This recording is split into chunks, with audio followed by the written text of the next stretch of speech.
Oftentimes we read the Book of Mormon account. I have oftentimes read the Book of Mormon account and wondered, how is it possible? How is it possible that some of these Nephites within a generation have forgotten the great miracles and signs that God has delivered? And they forget. And I think, how is that possible? We wouldn't forget. I wouldn't forget. And yet, we have forgotten.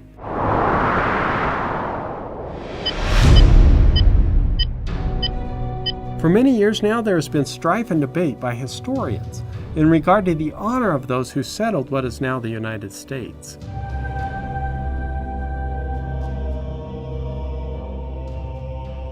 They have all kinds of rules, and heaven help you if you get out there blind. It's stuff like, and I'm not making this up, says, you know what the penalty is for picking a flower on Jamestown Island without permission? They put you to death, okay? In 2007, the official committee over the 400th anniversary of Jamestown banned any use of the word celebration in connection with the event. Mary Wade, a member of the committee, declared, "You can't celebrate an invasion." The officials rewrote the history, removing the influence of Christianity and replacing it with an agenda, demeaning the early forefathers of this nation.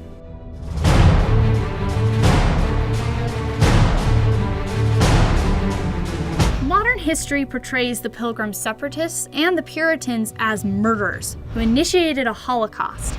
Since 1970, an official protest has been held on Thanksgiving Day, known as the National Day of Mourning.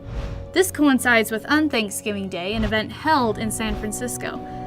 The faith and the values of the early colonists are mocked and condemned.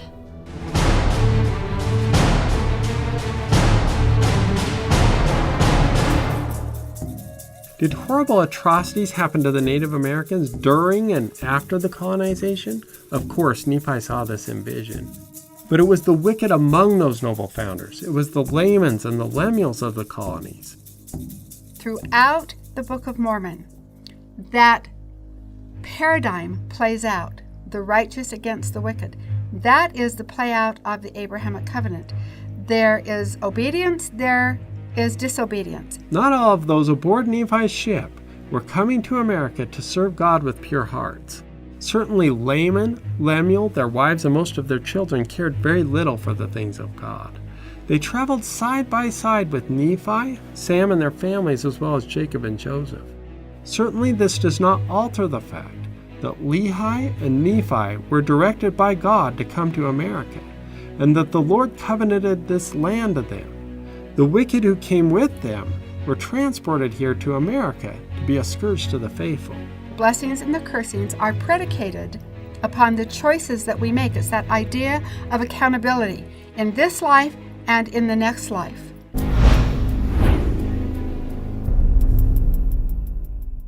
The founding colonization is currently viewed as a holocaust, a genocide, or at very best, a land grab.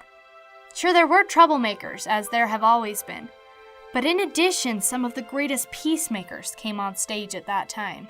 One of my great-grandfathers actually threw at least two different lines, both on my father's side and on my mother's side, was the Governor Thomas Mayhew. Governor Mayhew established the longest-known multi-generational missionary effort of any one family in the annals of known history. His family preached to the natives and ran government positions in the area for over 200 years. Governor Mayhew was considered a father, a counselor, a chief, a sachem to the Native Americans. He mastered their language, and in his 80s he was still sleeping in wigwams and preaching to the Indians. When his son and his namesake died while traveling in missionary labor, he still pressed on without becoming bitter. While the Indians were known for being warlike to others, there were no armed conflicts in his area for over 40 years. Surely Thomas Mayhew was one of the nursing fathers seen by Isaiah, Nephi, and others to the Lamanites. The Lord himself has placed his stamp of approval on the faithfulness of the Puritan fathers who settled Salem, Massachusetts. Joseph Smith was commanded by the Lord to inquire diligently concerning the more ancient inhabitants and founders of Salem, Massachusetts, and that in due time he would gather out from the descendants of these worthy forebears a faithful seed that would be a benefit to Zion. Salem is the county seat of Essex County, Massachusetts. Joseph Smith's first ancestor to come to America, Robert Smith, settled in this county. The Smith family records were actually kept in Salem, where the Lord in the Revelations commanded to inquire after the founding inhabitants. This area was also the residence of many of the ancestors of the early strength of the church.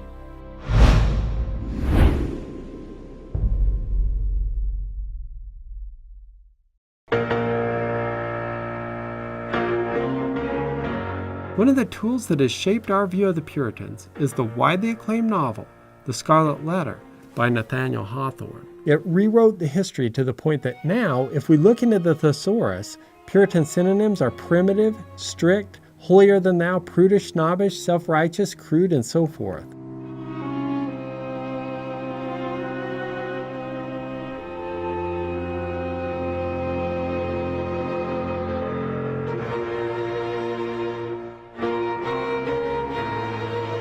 These new stereotypes have been passed down and then added upon. The motive behind the Scarlet Letter was anything but historical accuracy. Hawthorne detested the strict morality and the biblical lifestyle of the Puritans. He changed the spelling of his name and he wrote the Scarlet Letter to purge his own ancestral past, or at least distance himself from the character and the foundation which was laid by the Puritans. It's also of note that Hawthorne held transcendental and communal leanings and was involved in Brook Farm.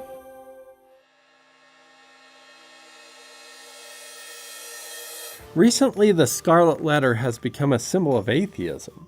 In fact, the red italicized A is becoming one of the most popular symbols for non-belief in current usage. The symbol originated in 2007 when it was chosen by Richard Dawkins and the Richard Dawkins Foundation for Reason and Science in its OUT campaign. The OUT campaign's focus was encouraging atheists to speak out and openly acknowledge their unbelief in God. We need people to rally around the A word. We need them to use the word atheist. The atheists know that Hawthorne's Scarlet Letter was instrumental in dismantling our pure Christian founding, as emphasized in the Book of Mormon.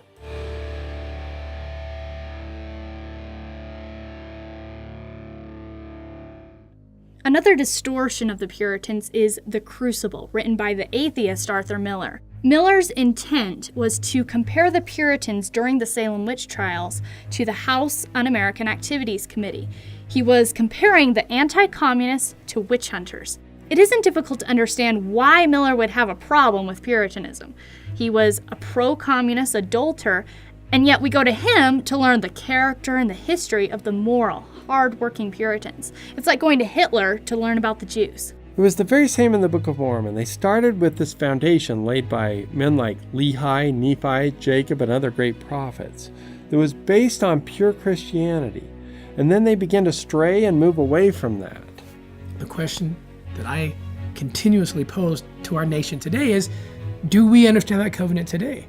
Are our national leaders invoking this covenant today? The Nephites, over time, moved away from their foundations. We have a great example in the Nephites and in the Jaredites.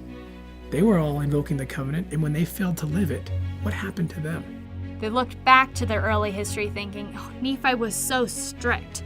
Nephi and Lehi, they were much too serious about keeping the commandments. Should this not be a warning to us who are living on the same land under the same covenant?